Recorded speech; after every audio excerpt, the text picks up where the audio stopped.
Assalamualaikum warahmatullahi wabarakatuh. Selamat pagi, pagi pun.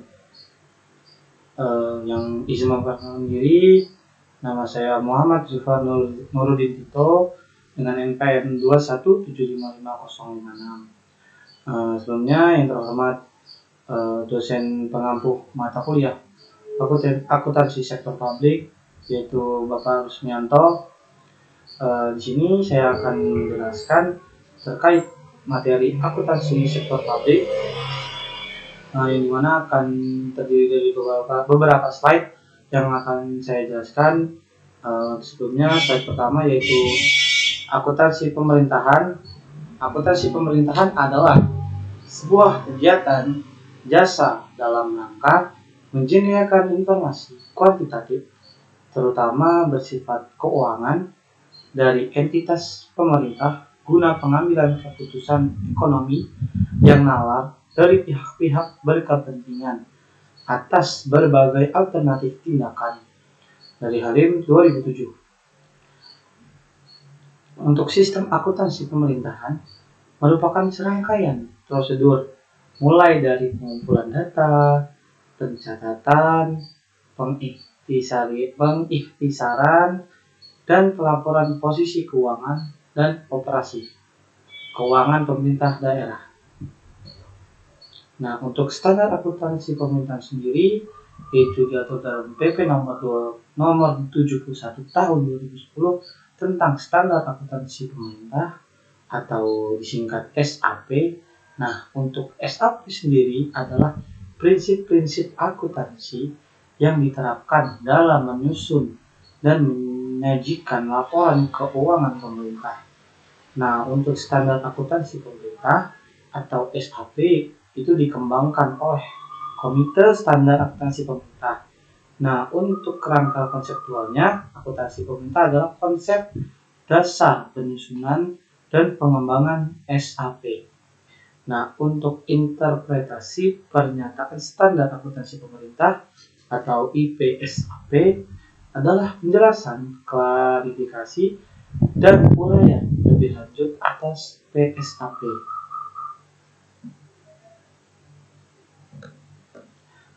Nah, untuk selanjutnya yaitu peranan laporan keuangan daerah.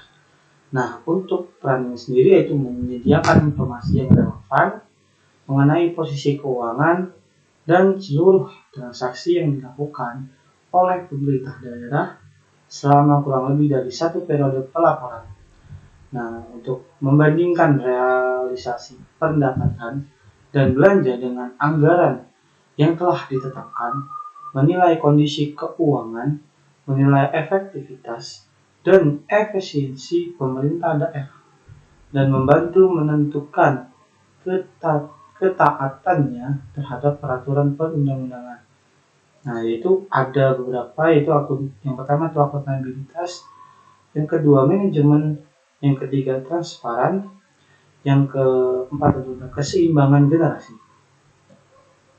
Nah, untuk slide selanjutnya yaitu tujuan dari laporan keuangan sebagai sumber informasi. Nah, diantaranya itu ada yang pertama, penerimaan periode berjalan telah cukup untuk membiayai seluruh pengeluaran. Yang kedua, perolehan sumber daya ekonomi dan alokasi telah sesuai dengan anggaran dan peraturan perundang-undangan. Yang ketiga, ada sumber daya ekonomi yang telah digunakan dan hasil yang telah tepat. Nah, yang keempat itu ada bagaimana pemerintah mendanai kegiatannya dan mencukupi kebutuhan lainnya.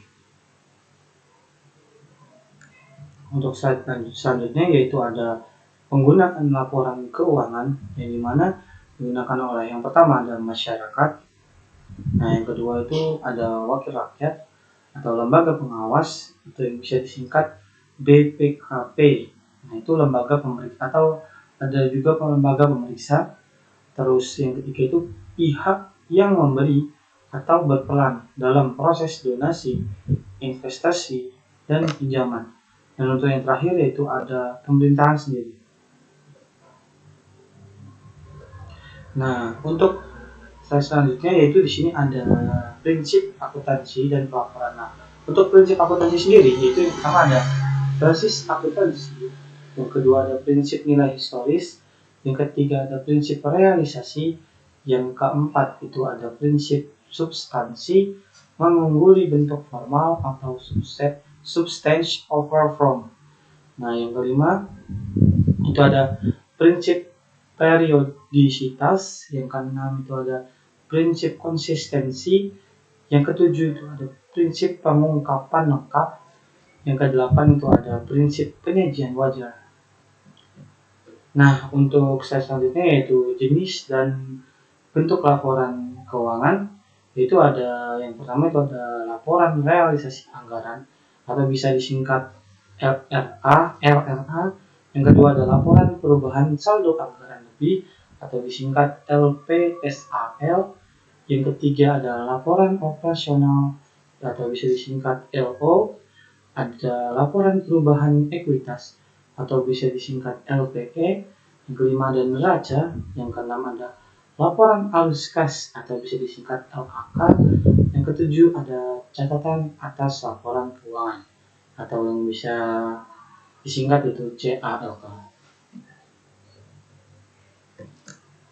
Oke, sekian dari penjelasan saya. Kurang lebihnya saya mohon maaf, dan sebelum saya mengakhiri penjelasan materi yang sudah saya jelaskan, ada sedikit kata dari saya, yaitu it is never too late to be what you might have been. Atau artinya itu tidak ada kata terlambat untuk menjadi seseorang yang kamu inginkan. Jadi tidak ada kata terlambat untuk belajar, tidak ada kata terlambat untuk memulai bagi orang yang menginginkannya. Sekian presentasi dari saya, kurang lebih mohon maaf dan mohon ampun. Terima kasih. Wassalamualaikum warahmatullahi wabarakatuh.